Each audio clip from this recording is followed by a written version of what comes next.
Hello everybody, what's going on? Jerome here, and today I have for you guys some awesome Bloonhenge Tower Defense 5 Deluxe gameplay, and this is going to be me being the map Bloonhenge. It's a brand new map, and I'm only going to be doing it using Monkey Apprentices. So I don't know if that's good or bad for you guys. A lot of you guys do like it when I just use Monkey Apprentices.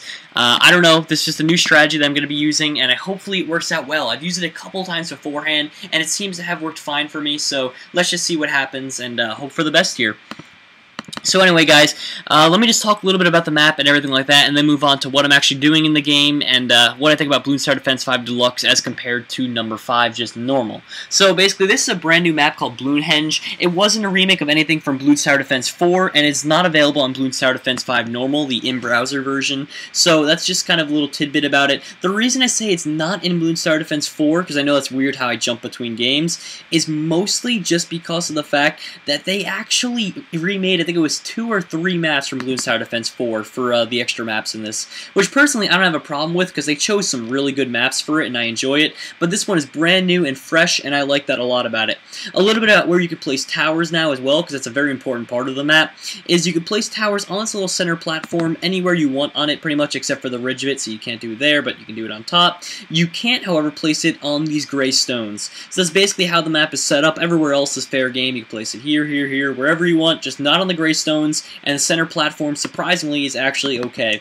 So that's just a little bit about it, and now on to the strategy, what really possessed me to do this. Basically, I was just live streaming one time, and I don't know what it was, but I decided, hey, you know what, I want to try this out, maybe give it a go, and see what happens if I was to try and only use Monkey Apprentices on this map, and it actually turned out for the best. And if you're wondering my strategy for it, I always go 2 to the left and 3 to the right for the Monkey Apprentices. That's probably the best upgrade I can suggest, I guess, for you guys for it. Some of you might want to go a 4th one to the right, or maybe even put the whirlwinds on. You can if you want. I don't really see the point in it. I have no trouble at all just doing this. Maybe if you're trying to get like beating on medium mode or hard mode only using Monkey Apprentices, that might be necessary. But as far as I'm concerned, with only doing it on easy mode, there really is no point to it, and it's not that necessary at all.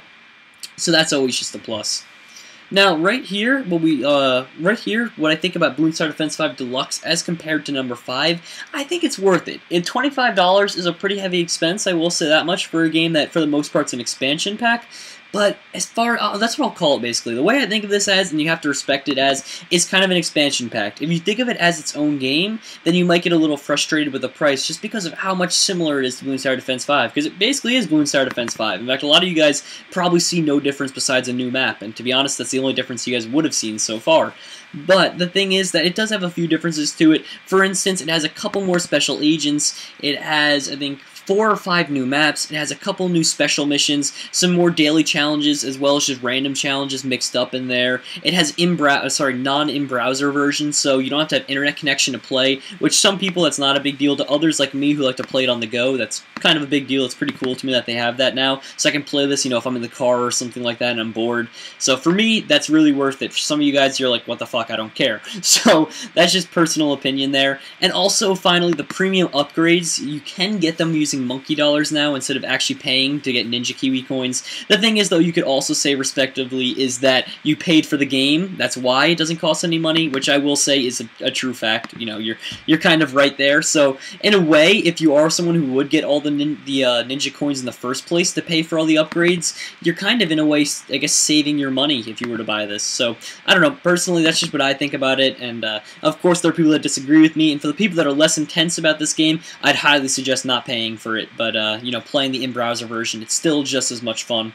So yeah, we're having a little bit of a good go with this. Now, if you're wondering if there's really anything more to this strategy than what I said, the thing is there isn't. It's all just mostly a little bit about timing. Like at the beginning, until you start seeing camo balloons spawn in, which will actually be very soon, just upgrade 2 to the left and 1 to the right for that time. And then when stuff starts to get a little bit crazy, get that second upgrade with the monkey sensibility. And what that'll allow you to do is hit any of the camo balloons you want. And then you're actually going to hold off getting your 3rd upgrade to the right for a pretty good amount of time. I know that might sound a little crazy, like, Jerome, why would I want to hold off on that? It's because you're really not even going to have the money for it until around 46, 47 to be able to get all those Monkey Apprentices there.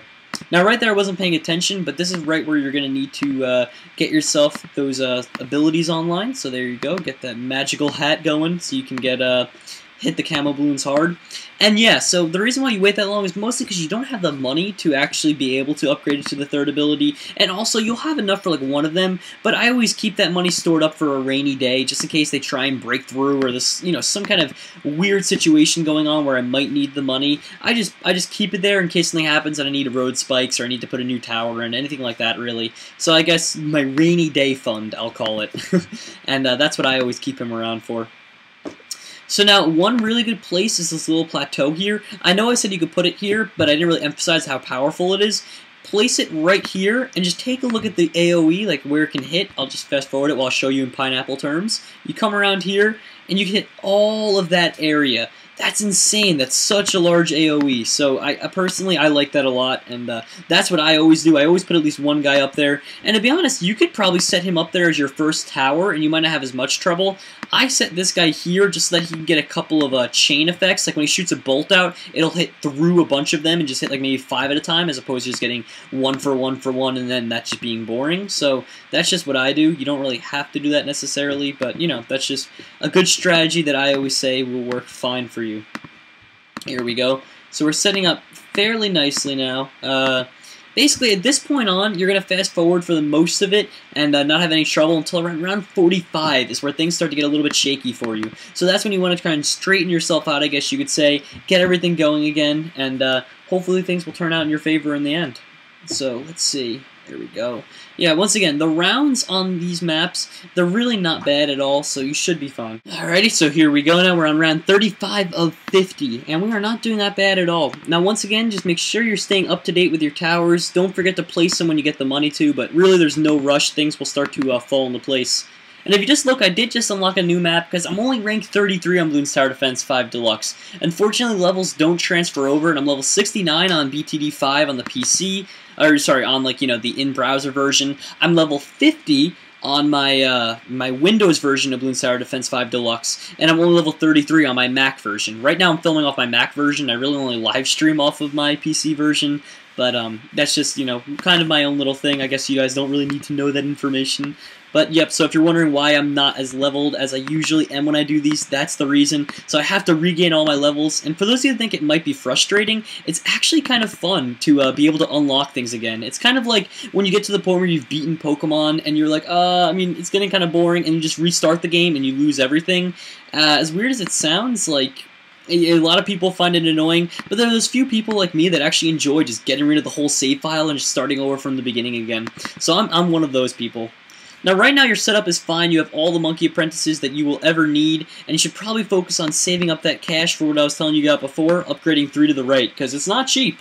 $3,390 really doesn't come as a cheap thing, at least not to me. Maybe you guys have a better method of gaining money in this game than I do, but for me, that really kind of is pretty bad price to pay. So set it up on your first guy, and then probably set it up on your guy at mid next. That's definitely the way you should go for it. At least that's the way I do it. And I always say that. I go, that's the way you should do it. At least that's the way I do it. And I don't mean to sound like I know everything and I'm always right, but I'm saying, though, the strategy I show you guys, I've always checked beforehand before I do a video on it, so I know it will work. I guess that's why I always come off as a little cocky in these videos, is because I test these beforehand, I know it'll work, and I try it out beforehand, because I don't want to give you guys some false information or misinformation. I want you guys to kind of know what you can do to make it better, and I kind of learn all the angles of it. I guess this is one of the only things that I actually do my research on before I make a video. As weird as that sounds, a lot of the time I'll just hop in a game, like when I did Pokemon Tower Defense, what I'm doing right now on Flash Player Mania, another series on my channel.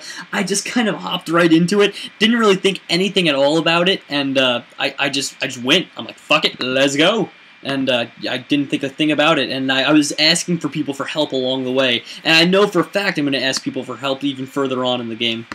Alright, now that you're getting more of these flamethrower guys, I would suggest putting them in the second slot as well, so you have the first monkey apprentice, second monkey apprentice, the last one up there, and then I would suggest just keep going in a straight line with them as the balloons would flow, so just like this all the way around the track, upgrading those guys as you go along. That's probably your best strategy. As of now, there's really no reason you should lose, I guess you could say, to the Moab balloons, because, you know, with 3 flamethrowers on the map, you should be good. And the way that they're all set up in a way that can let them hit a maximized area. So, for instance, this guy can hit here and here. This guy right here can hit all the way around here. And finally, my favorite one, the guy at the front, he can hit like all here, he can hit here, and he can hit here. He can hit 3 locations. Now right there I wasn't really paying attention, which is the #1 rule of balloons. You should probably always pay attention unless you want to get screwed over like I almost just did. And not smart on my part, but I should have been paying attention. I should have been upgrading those monkey apprentices because I had about 2 of them stored up. But anyway guys, this is the last round, round 50. There's only 2 Moab balloons on this, so we should be fine. There goes 1, and just take a look at all those fully upgraded monkey apprentices. I think we're going to be just fine. And there it is guys, the last Moab balloon. Can we pop it?